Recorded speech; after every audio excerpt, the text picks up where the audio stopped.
Platform पे खड़ा होना है और अपना उसमें टांग फंसा के रखनी है। हम सबकी ग्रोथ हो जाएगी, बस हमें किसी भी तरीके से आने वाले समय में अगर देखो अगर सही समय पे सही इंडस्ट्री का चयन कर लोगे तो ग्रोथ हो जाएगी, अदरवाइज पैसा इन्वेस्ट करके भी कुछ नहीं कर पाएंगे। पिछले कुछ सालों में भारत में अगर किसी एक व्यक्ति का बात करें कि कौन एक ऐसा व्यक्ति है जो बहुत जल्दी अमीर भी हो गया हो और बहुत फेमस भी हो गया हो, पिछले कुछ सालों में कौन व्यक्ति है जो बहुत एक शख्स का अगर हम नाम ले तो कौन है जिसने सबसे ज्यादा ग्रोथ की है? अंबानी तो खानदानी अमीर है, धीरू भाई था, मुकेश अंबानी है, वो अंबानी है, लेकिन जीरो से आपके देखते देखते जीरो से कोई व्यक्ति आया और आज बहुत बड़ा व्यक्ति बन गया, ऐसा कौन है? पतंजलि रामदेव बाबा। इतना नाम, बड़ी कमाई होगी तेरी। तो आपको क्या लगता है अगर कोई आज एसटीडी बूथ खोल के बैठ जाए एससी लगा के आराम से, तो लोग आएंगे क्या फोन करने उसके पास? कोई नहीं आएगा। और एक समय था, आज से 10-15 साल पहले की अगर बात करें तो उस समय क्या होता था, लाइन लगती थी एसटीडी बूथ पे, सिफारिशों से मिलते थे एसटीडी बूथ, नेताओं की सिफारिश लगती थी तब जाके बूथ मिलता था, अच्छी कमाई थी। लेकिन आज नहीं है, क्यों? आज उस इंडस्ट्री का टाइम नहीं है, अब सबकी जेब में फोन है। हर इंडस्ट्री का अपना एक टाइम आता है। एक मान लो कोई बोले चलो जी फोन नहीं करते हैं, एक और दुकान खोलते हैं, शोरूम खोलते हैं ग्रीटिंग कार्ड्स का। ग्रीटिंग कार्ड समझते हैं? पहले देते थे ना greeting cards, happy Diwali, happy Holi, और ये ग्रीटिंग कार्ड आते थे। जब मान लो आज कोई उसकी दुकान खोल के बैठे ग्रीटिंग कार्ड का, कोई खरीदता है क्या ग्रीटिंग कार्ड्स वगैरह? कोई नहीं खरीदता। लेकिन जब हम कॉलेज में थे तो उस समय बहुत क्रेज था। उस समय कोई भी त्योहार आता था तो स्पेशल ग्रीटिंग कार्ड लिखते थे, भेजते थे, अच्छी कमाई करते थे ग्रीटिंग कार्ड्स की जिनकी दुकानें थी वो। लेकिन आज कोई ग्रीटिंग कार्ड नहीं करते। आज तो कोई भी त्योहार आता है ना तो ये अपने जेब में ही है, इसी से सीधा पोस्ट कर देते हैं। मान लो पहले बड़ा क्रेज होता था जो ये ग्रीटिंग कार्ड का ना, वैलेंटाइन डे पे, जो वैलेंटाइन डे आता था ना तो बहुत क्रेज होता था, कार्ड लिख के भेजते थे। आजकल तो ऐसा होता ही नहीं है। आज तो रात को जैसे ही मान लो कल वैलेंटाइन है, रात को 12 बजे मैसेज करते हैं आई लव यू सेंड, तुरंत कोई कार्ड वार्ड नहीं लिखता है ना। और अगले 5 मिनट में उधर से भी मैसेज वापस आ जाता है, या तो आई लव यू टू या शट अप, जो भी आना 5 मिनट में पता भी चल जाता है हाँ या ना। पहले क्या करते थे, कार्ड लिखते थे, फिर उस कार्ड को भेजने की व्यवस्था करते थे और फिर इंतजार करते थे कि सही पार्टी तक कार्ड पहुंचा कि नहीं पहुंचा। तब तक दिल में डर रहता था कि यार कार्ड पहुंचा कि नहीं सही जगह पे। फिर उसके इंतजार रहता था कि वापस चिट्ठी आएगी और वापस पता नहीं किसी और गलत आदमी के हाथ में ना पड़ जाए चिट्ठी, तो पूरा ध्यान रखना पड़ता था। अब तो ऐसा कुछ रहा ही ना, फोन से 1 सेकंड में और तुरंत वापस। तो हर इंडस्ट्री का हर का टाइम आता है, एक समय था उनका था। लेकिन आज दोस्तों जो समय है सही में ग्रोथ करने का, अगर समय हर व्यक्ति की, भारत नहीं विदेशों में भी हर व्यक्ति की केवल एक तरफ नजर है, वो है आयुर्वेद। कि आयुर्वेद का जो आने वाले कुछ सालों का जो टर्नओवर है, पिछले अगले 1 साल का, कल ही रिसर्च में पता चला है, पिछले 10 साल में जो आयुर्वेद का टर्नओवर था वो अगले 1 साल में 10 साल से ज्यादा टर्नओवर होने वाला है। अब आप देख लो कि आप उस टर्नओवर का हिस्सा बनने वाले हो या नहीं बनने वाले हो। क्रांति की शुरुआत हो चुकी है, अब आपको डिसाइड करना है कि हमें उस क्रांति का हिस्सा बनना है या नहीं बनना है। तो क्या आप उस क्रांति का हिस्सा बनने के लिए तैयार हैं? मुझे लगता है कि वो आयुर्वेद का जो टर्नओवर होने वाला अपन लोग ही कर देंगे सारा, और किसी तो दोस्तों आज हम उसी आयुर्वेद के ऊपर कुछ बात करेंगे। अपॉर्चुनिटी है, बहुत बड़ी अपॉर्चुनिटी भगवान ने हमें दी है, इस अपॉर्चुनिटी को मिस ना करें। बहुत शानदार अपॉर्चुनिटी है अपना बिजनेस डेवलप करने के लिए, अपना घर चलाने के लिए, अमीर बनने के लिए। एक शानदार अपॉर्चुनिटी आपका इंतजार कर रही है दोस्तों, इसको मिस ना करें। हम उसी आयुर्वेद के ऊपर आज बात करेंगे कि क्या है वो आयुर्वेद। थोड़ा सा जानना जरूरी है कि आयुर्वेद क्या है। देखिए जैसे ही आयुर्वेद का नाम आता है ना, हर व्यक्ति, चाहे आप किसी के पास जाएंगे बोलेंगे मैं आयुर्वेद में काम करता हूं, हर व्यक्ति का दिमाग एक चीज पे काम करता है, आयुर्वेद। आयुर्वेद मतलब चूर्ण, पुड़िया, काढ़ा, इलाज, यही सब कुछ होता है ना आयुर्वेद। आयुर्वेद शब्द कानों पर सही बताना, दिमाग में क्या दिखता है? यही दिखता है ना, चूर्ण, पुड़िया, काढ़ा, ये सब कुछ। दोस्तों हमें अगर आयुर्वेद से जुड़े हैं और आयुर्वेद में काम करना है तो सबसे पहले हमें जानना पड़ेगा कि आयुर्वेद है क्या। आयुर्वेद कोई इलाज करने का नाम नहीं है, आयुर्वेद कोई इलाज करने का नाम नहीं। आयुर्वेद की परिभाषा क्या है उसको ध्यान से समझे एक बार कि आयुर्वेद क्या है। ये आयुर्वेद का सबसे पहला श्लोक, आयुर्वेद की परिभाषा इसके अंदर क्या है इसको ध्यान से समझे। हिता हितम दुखम सुखम दुखम आयुस्तस्य हिता हितम मानम च तत् यत्रोक्त आयुर्वेद से उचित। समझना आयुर्वेद क्या है, इसको ध्यान से समझना। आयुर्वेद वह विज्ञान है जो जीवन के लिए हितकारी और अहितकारी। कि जीवन के लिए क्या अच्छा है और क्या बुरा है, पथ्य और अपथ्य, क्या खाना चाहिए क्या नहीं खाना चाहिए, जीवन जीने की शैली कि हमें अपना जीवन कैसे जीना है। जो बताया ना कि आने वाले समय में आयुर्वेद का ग्रोथ होने वाली है, वो क्यों होने वाली है? आयुर्वेद कोई इलाज करने का नाम नहीं है। आने वाले समय में वही व्यक्ति स्वस्थ रहेगा, मेरी बात ध्यान से समझना, आने वाले समय में वही व्यक्ति स्वस्थ रहेगा जो आयुर्वेदिक जीवन शैली अपनाएगा। आयुर्वेदिक जीवन शैली, आयुर्वेद कोई इलाज का नाम नहीं है।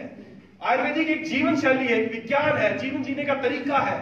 जो आयुर्वेदिक तरीके से जीवन जिएगा वही व्यक्ति स्वस्थ रहेगा। अब आयुर्वेदिक जीवन, आपको लोगों के पास जाना है तो खाली दवाइयां नहीं देनी है, प्रोडक्ट नहीं देनी है, उनको जीवन जीने की कला बतानी है, वो है आयुर्वेद। इसलिए ये इंडस्ट्री सबसे ज्यादा ग्रो करेगी, क्योंकि एक जीवन जीने की कला है। कब सोना चाहिए, कब उठना चाहिए, कैसे जागना चाहिए, क्या पहनना चाहिए, क्या नहीं पहनना चाहिए, रात को कैसे सोना चाहिए, सुबह क्या खाना चाहिए, दोपहर में क्या खाना चाहिए, सब कुछ, ये सब कुछ जो सिखाता है उसको बोलते हैं आयुर्वेद। आयुर्वेद वह विज्ञान है जो जीवन के लिए हितकारी और अहितकारी, पथ्य और अपथ्य, जीवन जीने की शैली, रोगों से बचाव एवं लास्ट में आता है रोगों के उपचार के बारे में जो ज्ञान कराता है उसको बोलते हैं आयुर्वेद। आयुर्वेदिक जीवन शैली, द साइंस ऑफ लाइफ, जीवन। ये कोरोना वायरस, आज से पहले भी हजारों वायरस, करोड़ों वायरस है हमारे चारों तरफ। जब से इंसान पैदा हुआ तभी से हमारे चारों तरफ वायरसेस, बहुत सारे वायरसेस हैं। इस एक वायरस ने लोगों को इतना क्यों हिला दिया, क्यों महामारी के रूप में फैल गई? वायरस स्ट्रॉन्ग नहीं था, लोगों की दिनचर्या खराब हो गई थी। इस वायरस ने यह बताया कि आपकी जीवन शैली खराब है, सोने का पता नहीं, जागने का पता नहीं, खाने का पता नहीं, क्या खा रहे हैं, कैसे खा रहे हैं, पहनने का पता नहीं। जीवन शैली लोगों की इतनी खराब हो गई थी कि इस एक वायरस ने उनको हिला के रख दिया। आने वाले समय में अगर आप चाहते हैं आप और आपका परिवार स्वस्थ रहे, तो हमें आयुर्वेदिक जीवन शैली अपनानी पड़ेगी। और आयुर्वेदिक जीवन शैली अपनाने के लिए आपको लोगों तक पहुंचना पड़ेगा, आपको जानकारी देनी पड़ेगी कि आयुर्वेदिक जीवन शैली क्या है। आयुर्वेद पे हर व्यक्ति को भरोसा है, आयुर्वेद को पे हर व्यक्ति को भरोसा है। मेरे पास अभी जैसे जो सीजन, जो टाइम चल रहा है महामारी का, इस दौरान मेरे काफी सारे दोस्त हैं, डॉक्टर्स हैं, या और भी मेरे को कई बार कोई मिल जाता है, कोई डॉक्टर मिलता है, कोई वैज्ञानिक मिलता है, मेरे से एक ही बात पूछते हैं। मैं जब उनको बोलता हूँ मैं आयुर्वेद में काम करता हूँ और आयुर्वेद से ही आप स्वस्थ रह सकते हैं, तो मेरे को बोलते हैं आपको भी डॉक्टर मिलेंगे या कोई बोलेगा हमें आयुर्वेद पे ज्यादा भरोसा नहीं है, कुछ नहीं होता आयुर्वेद से, आयुर्वेद से हमें ज्यादा भरोसा नहीं है। तो मैं उनसे जो भी आपसे पूछे ना, या मैं मेरे से मिलते हैं, मैं भी उनसे पूछता हूँ। मेरे को जब बोलते हैं कि हमें आयुर्वेद में भरोसा नहीं है, तो मैं उनसे एक ही बात पूछता हूँ, जी आप घर में सब्जी बनाते हैं अपने? बोले हाँ जी, सब्जी तो रोज बनती है, 2 टाइम बनती है। अच्छा भाई, सब्जी में हल्दी डालते हो? जी हाँ, हल्दी तो डालते हैं। जीरा डालते हो? जीरा, जीरे का तड़का लगा? हाँ डालते हैं। लहसुन डालते हो? डालते हैं। अदरक डालते हो? डालते हैं। काली मिर्च डालते हो? डालते हैं। हरी मिर्च डालते हो? डालते हैं। लाल मिर्च डालते हो? डालते हैं। चाय पीते हो? चाय पीते हैं, उसमें अदरक डालते हो? डालते हैं। तुलसी डालते हो? डालते हैं। चटनी बनाते हो? धनिया की चटनी बनाते हो? बनाते हैं। लहसुन की बनाते हो? बनाते हैं। क्यों बनाते हो सब कुछ? क्यों हल्दी डालते हो सब्जी में? क्यों लहसुन डालते हो? क्यों जीरा डालते हो? क्यों डालते हो? बोले सेहत के लिए अच्छा होता है सब कुछ। तो मेरे भाई यही तो आयुर्वेद है। और आयुर्वेद है क्या? यही तो आयुर्वेद है। सब्जी में हल्दी डाल रहे हो, यही तो आयुर्वेद है। सब्जी में लहसुन डाल रहे हो, जीरा डाल रहे हो, यही तो आयुर्वेद। और आयुर्वेद है क्या? आयुर्वेद को इलाज करने का नाम नहीं है, आयुर्वेद को दवाइयां नहीं है।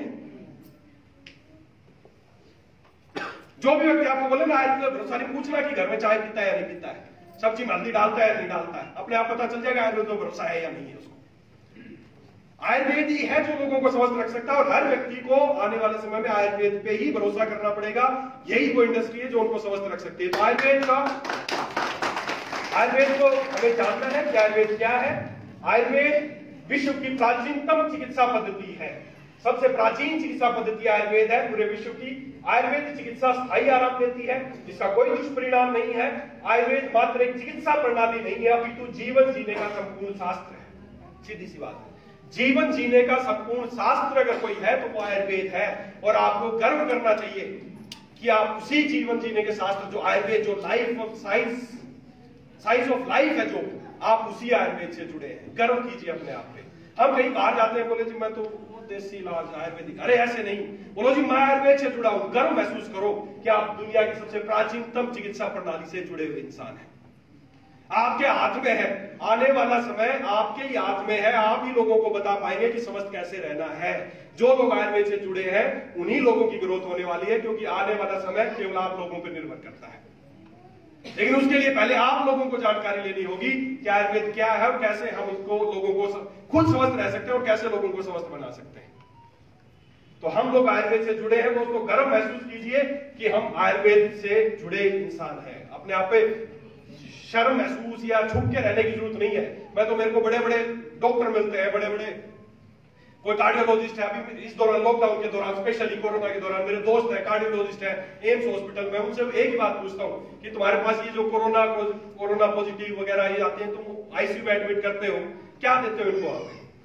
कुछ देने को तो है ही नहीं, तुम्हें भी पता है। तो क्या करते हो भाई इनका वहां पे आईसीयू में?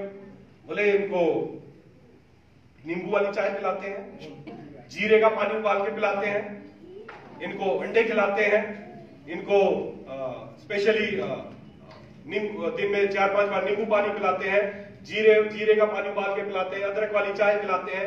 ये सब काम करते हैं वो उधर आईसीयू में उनको लिटा के, और कुछ देने का तो कुछ है ही नहीं। कोई दवाई नहीं है, कोई दवाई नहीं किसी के पास। सोचोगे वहां आईसीयू में एडमिट करके, तो मैं उनसे एक ही बात पूछता हूँ, भाई साहब आप नींबू पानी पिलाते हो, अदरक वाली चाय पिलाते हो, जीरे का पानी देते हो, यही है इलाज? बोले इलाज ही है और कोई इलाज ही नहीं है।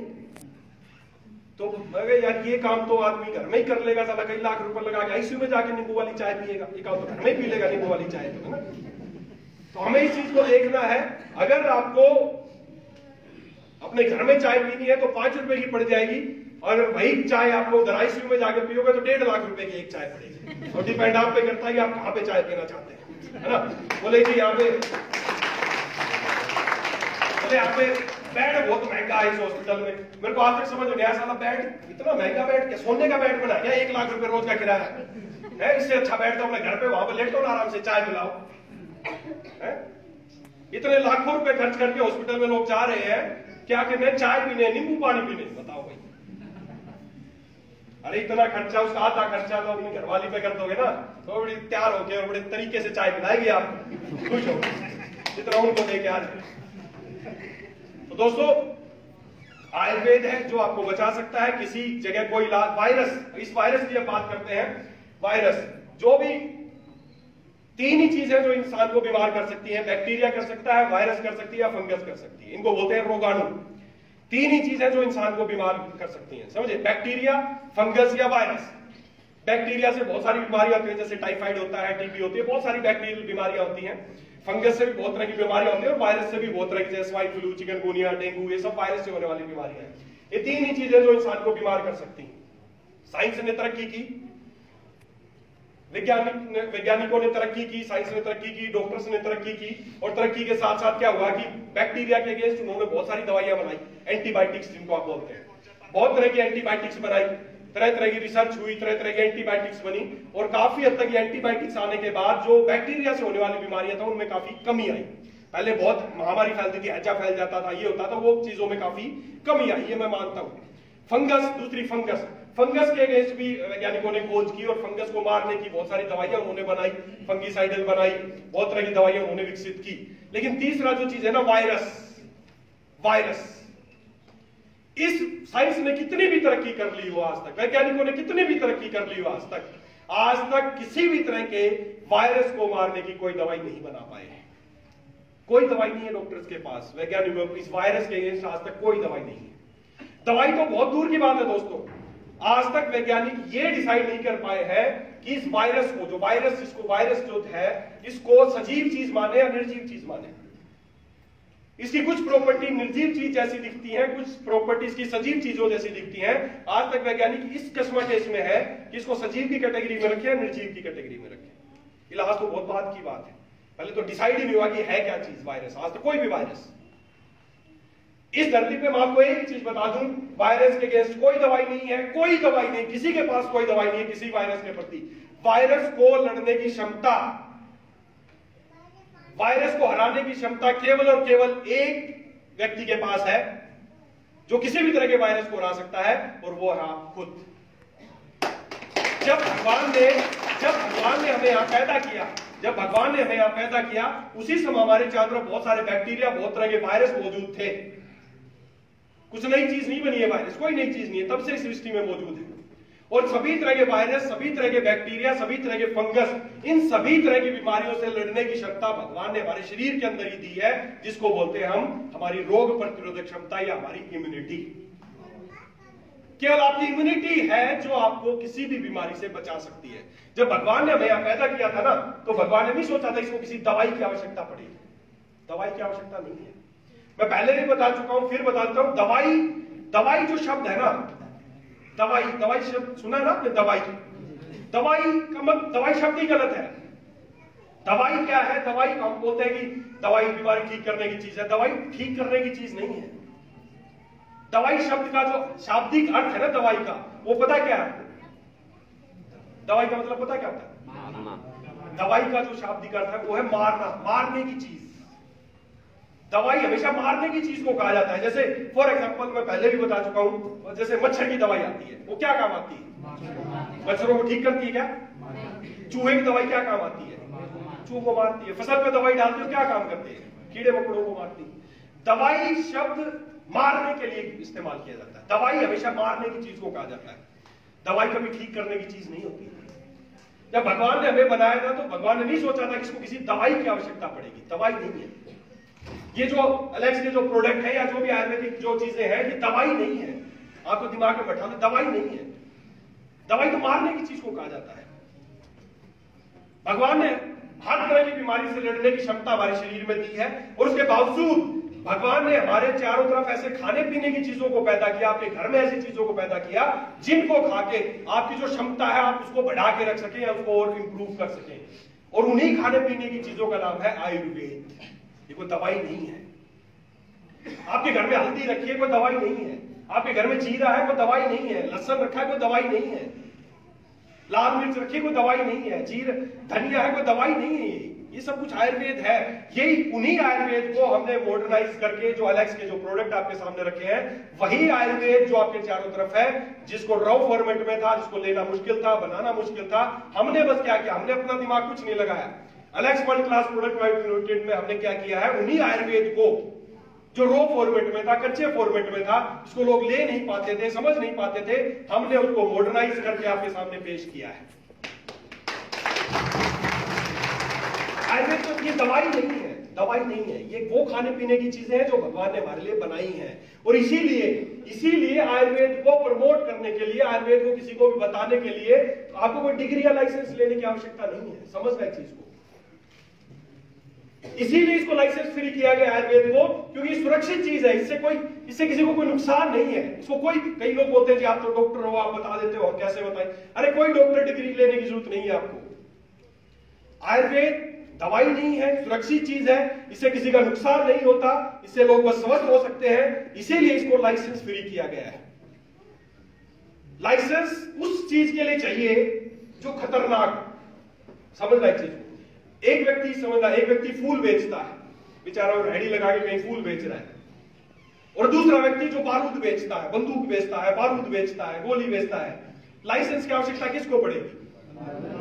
बारूद वाले को। फूल वाला तो क्या करेगा? अपने थैले में फूल रखेगा, कहीं भी रेहड़ी लगा के बेच लेगा, उसको लाइसेंस की आवश्यकता नहीं है। लेकिन क्या कोई ऐसे बंदूक बारूद रख के बेच सकता है कहीं पे? उसको क्या चाहिएगा? लाइसेंस लेना पड़ेगा उसको सरकार से। क्यों? क्योंकि जो बारूद है वो खतरनाक चीज है, उससे कोई मर सकता है। उसको बेचने के लिए प्रॉपर लाइसेंस चाहिए। फूल सुरक्षित चीज है। उसी तरह जो आयुर्वेद है, आयुर्वेदिक जो चीजें हैं, इनको बेचने के लिए, इनको प्रमोट करने के लिए कोई डिग्री या लाइसेंस की आवश्यकता नहीं है। क्यों? क्योंकि सुरक्षित चीज है। दूसरी तरफ जो एलोपैथिक दवाइयां हैं, क्या कोई आप तो कहीं भी रोड पे कनोपी लगा के आयुर्वेदिक चीजों को बेच सकते हो? क्या कोई रोड पे कनोपी लगा के एलोपैथिक दवाइयों को बेच सकता है क्या? इंजेक्शन और ये लेके को खड़ा हो सकता है क्या? रोड पे ले लो इंजेक्शन, ले लो और ये ले लो, बेच सकता है क्या? नहीं बेच सकता। क्यों? उनको बेचने के लिए लाइसेंस चाहिए। क्यों? क्योंकि वो जहरीली चीज है, उनसे कोई मर सकता है। आयुर्वेद सुरक्षित चीज है, उससे कोई मर नहीं सकता, किसी को कोई साइड इफेक्ट नहीं है, इसलिए उसको बेचने के लिए आपको डिग्री या लाइसेंस लेने की आवश्यकता नहीं है, आपको डॉक्टर बनने की आवश्यकता नहीं है। हर व्यक्ति को उसको प्रमोट किया जा सकता है। दूसरी तरफ जो एलोपैथिक दवाइयां वो जहरीली है, खतरनाक है, उनसे कोई भी मर सकता है, इसलिए उनको बेचने के लिए स्पेशल लाइसेंस की आवश्यकता पड़ती है। तो दोस्तों दिल खोल के प्रमोट कीजिए, ये इंडस्ट्री ग्रोथ करने वाली है। और खुशी की बात ये है कि इसके लिए आपको कोई अलग से कोई कोर्स नहीं करना, कोई पैसा नहीं लगाना, कोई डिग्री नहीं लेनी। हर व्यक्ति इस इंडस्ट्री में आ सकता है और कामयाब हो सकता है। कोई डॉक्टर बनने की जरूरत नहीं है। आप मान लो आपका कोई दोस्त है, उसको चोट लग गई, उसको दर्द हो रहा, आपने बोला कि यार एक काम कर, दूध में हल्दी डाल के पी लिया कर, तो क्या बोलता आपको? तेरी डिग्री दिखा, तूने कैसे कह दिया? डिग्री मांगता है क्या? है कोई दुबला पतला सा है, आप उसके पास चले गए, बोले यार मैं तो बहुत दुबला पतला हूं, कुछ बताना। आपने बताया कि तू एक काम कर, केले खाया कर, दूध में केले डाल के वो खाया कर। तो अगर आप उसको ऐसा बताते हो तो क्या बोलता है? तेरी डिग्री दिखा कहां है, तूने कैसे कहा दूध में केले डाल के खाया? मांगता है क्या कोई? जिस तरह दूध में हल्दी डाल के पीना, केले खाना, फ्रूट खाना, अदरक वाली, किसी का गला खराब ने बोला अदरक वाली चाय पिया, तो कोई डिग्री की जरूरत पड़ती है क्या? जिस तरह इन चीजों को प्रमोट करने के लिए कोई डिग्री लेने की आवश्यकता नहीं, उसी तरह जो आयुर्वेदिक अपने एलेक्स के जो उत्पाद है, प्रोडक्ट है, उनको भी प्रमोट करने के लिए कोई डिग्री या लाइसेंस की आवश्यकता नहीं है। जैसे दूध में हल्दी डाल के पीना बता सकते हो, उसी तरह बता सकते हो कि दूध के साथ एक कुरकुमिन की गोली ले लेना। बात क्लियर है? yes. आगे अपने दिमाग के डाउट मिटा दें, इनसे किसी को कुछ हो जाएगा, मैं डॉक्टर नहीं हूं, कोई संकोच ना रखे। हर व्यक्ति आप में से इसको प्रमोट कर सकता है। आप, भारत सरकार ने इसको लाइसेंस फ्री इसीलिए किया है कि ये सुरक्षित चीजें। तो आज इस आने वाला समय, इस लॉकडाउन और लॉकडाउन से आने वाला समय, हर व्यक्ति केवल एक चीज पे काम करेंगे। जितने भी अमीर व्यक्ति हैं, जितने भी जो लोग पैसा कमाते हैं, हर व्यक्ति का एक ही मोटो होगा कि मैं स्वस्थ कैसे रहूं। और वो स्वस्थ तभी रह सकता है जब उसकी रोग प्रतिरोधक क्षमता ठीक रहेगी। इम्यूनिटी, आप हर जगह सुन रहे होंगे इस दौरान, लॉकडाउन के दौरान, वायरस के दौरान, इम्यूनिटी इम्यूनिटी इम्यूनिटी। तो थोड़ा सा ये जानते हैं कि इम्यूनिटी है क्या, क्या है ये, ऐसा क्या है शरीर के अंदर, क्या चीज है जो जिसको इम्यूनिटी बोलते हैं। उस इम्यूनिटी के ऊपर आज हम थोड़ी सी बात करेंगे कि इम्यूनिटी क्या है और आयुर्वेद से आप अपनी इम्यूनिटी को कैसे बढ़ा सकते हो। आने वाले समय में हर व्यक्ति का एक ही सवाल रहेगा आपसे कि मेरी इम्यूनिटी कैसे बढ़ेगी। तो दोस्तों इम्यूनिटी क्या है? इम्यूनिटी रोग प्रतिरोधक क्षमता है। किसी भी तरह की बीमारी से शरीर में लड़ने की क्षमता मौजूद है और उस क्षमता को बोलते हैं इम्यूनिटी।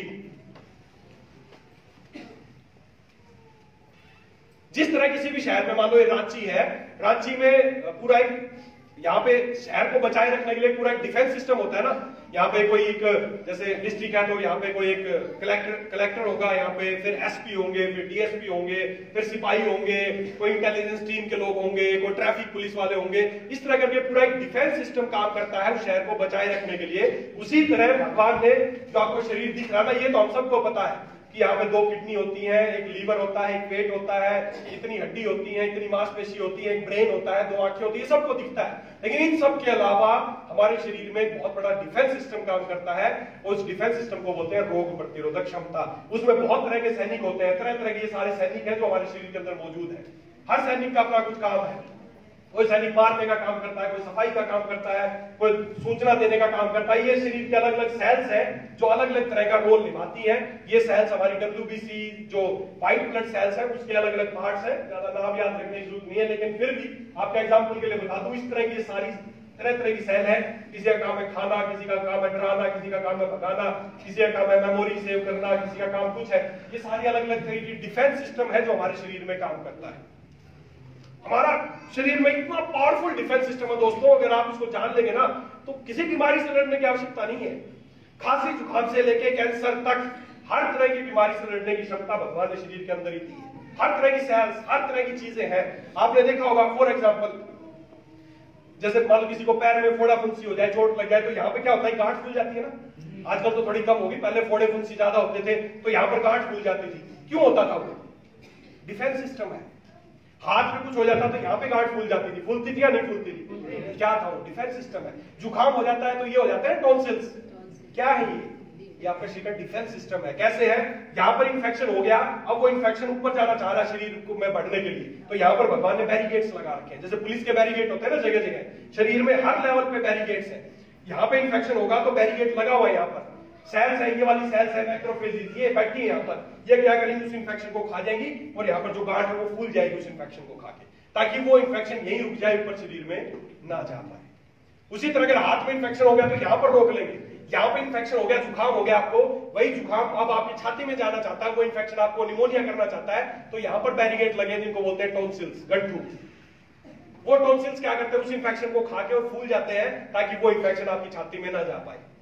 आपके बच्चे को टॉन्सिल हो गया, आपके बच्चे को खांसी जुकाम हुआ, उसके बाद टॉन्सिल हो गया, आप डॉक्टर के पास जाते हो, बोलते टॉन्सिल हो गया, वो बोलता है बीमारी है। बीमारी नहीं है, वो डिफेंस मैकेनिज्म है, वो तो डिफेंस सिस्टम है। वो अच्छी बात है, वो फूल गया। अगर वो नहीं होता तो इंफेक्शन सीधा छाती में जाता, उसको निमोनिया हो जाता। और कई बार तो मैंने देखा डॉक्टर्स बार बार जब टॉन्सिल हो जाता है बच्चे को, आप लेके जाते हो तो ऑपरेशन करके निकाल देते हैं टॉन्सिल्स को। बहुत बड़ा खिलवाड़ हो रहा है। वो तो शरीर का डिफेंस सिस्टम था, तो आपको बचाने के लिए फूल रहे थे वो, तो ताकि इंफेक्शन नीचे ना जाए, आपने उसी को खराब कर दिया। तो हमारा शरीर एक बुलेट प्रूफ पूरा डिफेंस सिस्टम एक काम करता है। और जो हमारी जो इम्यूनिटी है, जिसको रोग प्रतिरोधक क्षमता बोलते हैं, मुख्यतः दो तरह की इम्यूनिटी होती है। समझना मेरी बात को, थोड़ा सा समझने की कोशिश करना।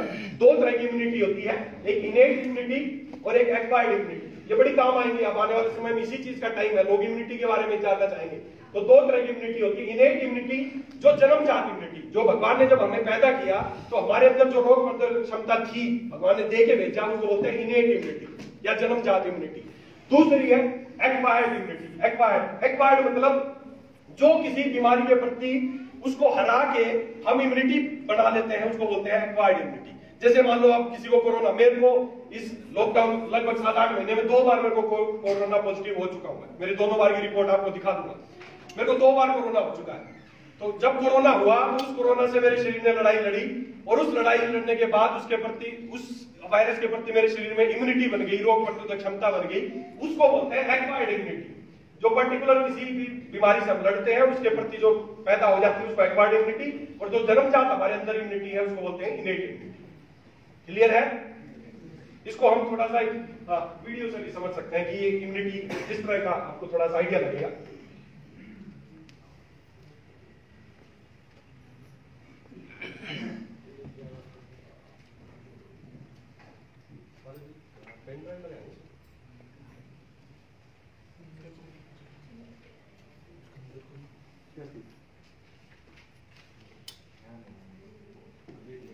इसकी साउंड कैसे आएगी सर?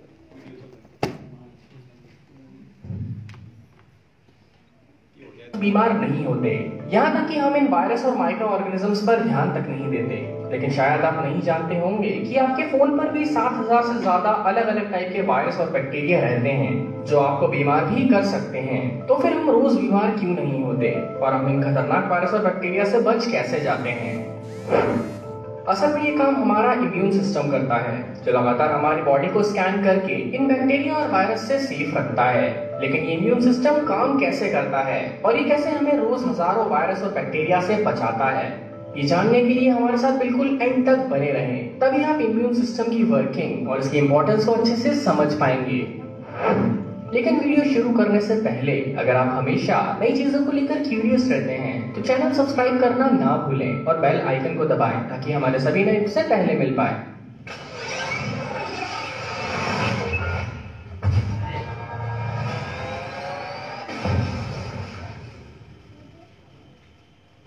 इम्यून सिस्टम हमारी बॉडी के एंटीवायरस की तरह होता है, बिल्कुल हमारे कंप्यूटर के एंटीवायरस की तरह। जैसे हमारे कंप्यूटर का एंटीवायरस हमारे कंप्यूटर में वायरस को घुसने से रोकता है और अंदर के वायरस को डिलीट करता है, बिल्कुल वैसे ही हमारी बॉडी का इम्यून सिस्टम फॉरेन बॉडीज जैसे वायरस और बैक्टीरिया से हमें प्रोटेक्ट करता है। अगर हमारी बॉडी में इम्यून सिस्टम नहीं होता तो हम सर्दी जुकाम जैसी छोटी सी बीमारी या उंगली पर एक छोटे से कट से भी मर सकते थे। लेकिन इम्यून सिस्टम की वजह से ऐसा नहीं होता। तो ये इम्यून सिस्टम काम कैसे करता है? हमारी बॉडी का इम्यून सिस्टम अलग अलग टाइप के सेल्स की एक आर्मी की तरह होता है। इन सभी सेल्स के फंक्शन भी अलग अलग होते हैं और ये सभी मिलकर हमारी बॉडी को प्रोटेक्ट करते हैं। इम्यून सिस्टम की फर्स्ट लेयर होती है हमारी स्किन, जो वायरस और बैक्टीरिया को हमारी बॉडी के अंदर घुसने से बचाती है। लेकिन अगर फिर भी किसी तरह से कोई वायरस या बैक्टीरिया हमारी बॉडी में घुस जाए, जैसे किसी कट या चोट से, तो भी डरने की बात नहीं है। हमारे इम्यून सिस्टम में लाखों करोड़ों डिफेंसिव व्हाइट ब्लड सेल्स होते हैं, जिन्हें ल्यूकोसाइट्स भी कहा जाता है। ये हमारे बोन मैरो में बनते हैं। ये व्हाइट ब्लड सेल्स हमारी ब्लड वेसल से पूरी बॉडी में घूमते रहते हैं। हमारी एक बूंद खून में 7 से 15,000 व्हाइट ब्लड सेल्स होते हैं और ये लगातार हमारे ब्लड, टिश्यूज और ऑर्गन्स को स्कैन करते रहते हैं। और जैसे इसे कोई भी फॉरेन सब्सटेंस जैसे वायरस या बैक्टीरिया मिलता है, ये हमारी पूरी बॉडी को अलर्ट कर देता है और इम्यून सिस्टम उस वायरस या बैक्टीरिया को खत्म करने का काम शुरू कर देता है। लेकिन हमारी बॉडी में तो लाखों करोड़ों टाइप में से किसी भी टाइप का बैक्टीरिया या वायरस हो सकता है। तो फिर इम्यून सिस्टम को पता कैसे चलता है कि किस टाइप के वायरस ने हमारी बॉडी पर अटैक किया है और उससे कैसे लड़ना है? इस काम के लिए व्हाइट ब्लड सेल्स दो अलग अलग ग्रुप्स में डिवाइडेड होते हैं। एक होते हैं फैगोसाइट और दूसरे लिम्फोसाइट। फैगोसाइट का काम बॉडी में मौजूद किसी भी टाइप की फॉरेन ऑर्गेनिज्म को डिस्ट्रॉय करना होता है और ये ऐसा उसको कंज्यूम करके करता है जिससे उन्हें उस फॉरेन पैथोजन की डिटेल इंफॉर्मेशन मिल जाती है और ये उस इंफॉर्मेशन को लिम्फोसाइट्स तक भेज देता है। लिम्फोसाइट्स इस इंफॉर्मेशन का यूज करके स्पेशल एंटीबॉडीज बनाने लगते हैं और इसे पूरी बॉडी में भेज देते हैं। ये एंटीबॉडीज पूरी बॉडी में ट्रेवल करके उस स्पेसिफिक टाइप के वायरस या बैक्टीरिया को मारने लगते हैं जिन्हें डिस्ट्रॉय करने के लिए इन्हें बनाया गया है और कुछ टाइम में हमारी बॉडी उस वायरस या बैक्टीरिया से फ्री हो जाती है। और जब ये सब होता है तो हमारी बॉडी का टेम्परेचर थोड़ा बढ़ जाता है जिसे हम बुखार या फीवर कहते हैं। बॉडी के हाई टेम्परेचर की वजह से वायरस और बैक्टीरिया ज्यादा तेजी से फैल नहीं पाते और इम्यून सिस्टम को इससे मदद मिलती है। यूजुअली इम्यून सिस्टम कुछ दिनों में वायरस और बैक्टीरिया को पूरी तरह से खत्म कर देता है, मगर यह आपको बीमार होने से हमेशा नहीं बचा पाता। इसका काम केवल वायरस और बैक्टीरिया को हमारी बॉडी में डेंजरस लेवल तक फैलने से बचाना होता है। इम्यून सिस्टम का एक और फायदा भी होता है जिसे लॉन्ग टर्म इम्यूनिटी कहा जाता है। इम्यून सिस्टम वायरस और बैक्टीरिया की इंफॉर्मेशन को रिकॉर्ड कर लेता है और जब वो सेम टाइप का वायरस या बैक्टीरिया बॉडी पर अटैक करता है तो ये इंस्टेंटली एंटीबॉडीज बना के उसे खत्म कर देता है, जैसे चिकन पॉक्स वायरस को। जिंदगी भर में इम्यून सिस्टम हमें 300 से ज्यादा कोल्ड और फ्लू से और इससे कहीं ज्यादा इन्फेक्शन से बचाता। तो ये कुछ समझ में आया कैसे इम्यून सिस्टम काम करता है। हमारी जो WBCs है, तो हमारे जो हमारा ब्लड है उसमें दो तरह की सेल होती हैं, एक RBC एक WBC। RBC जो लाल रक्त कणिकाएं और जो WBC है श्वेत रक्त कणिकाएं। जो लाल वाली है उनका काम अलग है, जो डिफेंस सिस्टम का काम है वो है WBCs का। WBCs में अलग अलग तरह की सेल है, मैक्रोफेजेस है, लिम्फोसाइट है। कुछ सेल्स ऐसी हैं जो कोई भी बैक्टीरिया वायरस हमारे अंदर घुसता है तो उसको खाने का काम करती है, उसको हराने का काम करती हैं। फिर उसके बाद वो सेल्स दूसरी सेल्स को इंफॉर्मेशन भेज देती हैं कि एक इस तरह का बैक्टीरिया, इस तरह का वायरस शरीर में घुसा था और हमने उसको हरा दिया है। और जैसे वो उसको हरा देती हैं तो वो दूसरी तरह की सेल्स क्या है उसको रिकॉर्ड कर लेती हैं और उसके एंटीबॉडीज बना देती है। वो एंटीबॉडीज हमारे शरीर में रिजर्व हो गई और जब कभी भविष्य में वो वायरस